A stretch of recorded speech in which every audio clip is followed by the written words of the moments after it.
Pipe in the last of the macaroons, about 1.5, and as you can see it's nice and thick. When you add the sugar to the egg white, once you've whisked it up, once it's 118 degrees, you need to whisk it for a couple of minutes on the machine. A lot easier on this proper machine. Point to the machine. The machine there is a lot better. Come back over here then, so we're piping these. So you want them a little bit apart. And now on the recipe it says you need to leave them for about half an hour, which we're going to do. But these ones here, these 5 here, we're not going to leave. We're going to cook them straight away, and then we're going to see what the difference is when they're cooked, which will be quite interesting. Now these are nice and thick, so they look nice and neat. If the batter's too thin, then what happens is this went out too fast. So make sure your batter is quite thick. This is, believe it or not, only 2 eggs overall, and I've got 1, 2, 3, 4 times 5, that's roughly 20 there. 21, 22, 23, 24, 25, 26. I'm going to get another 2. So when you get this last bit out of here, you get the scraper. Got the plastic scrapers here. You can push it down with the mixture to save wasting it. Push it down, and then with your thumb, there's another one. Now I'm going to get one more out as well. These are roughly the right size, depending on how big you want them. And now I've got the red food colouring. The red food colouring is this gel, so try not to use the cheap stuff they do in Asda. If you're making these, ask me for the gel. As you can see, these are a lovely strong pink colour. And when they cook, if you get any mixture on here, you can take it off.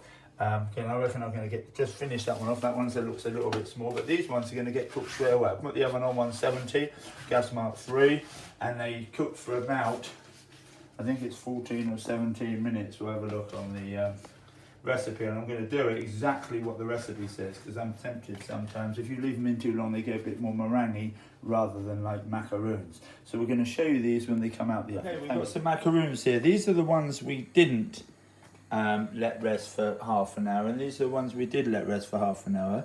These ones have kept more colour. That's the thing, because we've cooked them slightly less, because I've had the oven too high, slightly too high, so I lowered it down for these ones, but these ones weren't instant. So these ones, and if you can tell, they've lost a little bit of colour.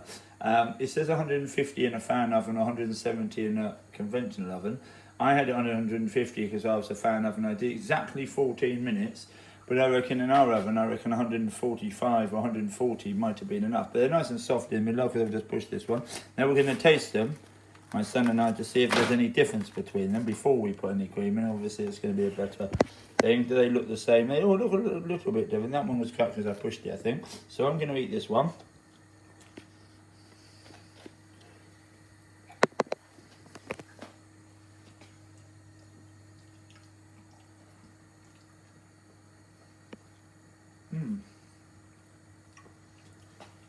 To be honest, I don't think I can have any difference, can you?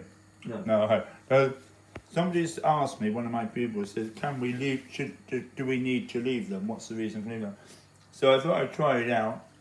Now it says leave it, I think you should leave it, but obviously we quite often only have 1 hour lessons, so then you wouldn't be able to leave it. So my recommendation would be is leave it as it says leave it, even though I can't taste any difference. If you were to have a real time limit, then you could scrap it, because they do taste the same. I can't taste any difference. Anyway, we are going to fill them with some with jam, with some with cream, but you can put them with buttercream. You can have different flavours in these. These ones are just red, but they're not actually flavoured. But you can flavour them with mint, chocolate. You could put some raspberry juice in it. You could put some different nuts in it as well. So these ones obviously ground almonds, but you could put things like pistachio nuts in it. Anyway, we'll show you when we've decorated a while. So I'll just decorate one. So we've got some melted cream. Whipped cream and a little bit of softened jam. Now you could mix the jam with the cream so it won't have it red, but quite often you just, we only need a tiny bit. My son's trying to tell me there's too much. And then we've got a little bit of cream in, and I would normally pipe it, to be honest, and then we just sandwich them together. So we sandwich them together, try and make sure they're evenish, and then we've got them, and then these are meant to be left, actually. These are quite good. They reckon they're better, sometimes better the next day, so you could actually leave some in the fridge. So here we've got, he's going to show you one here.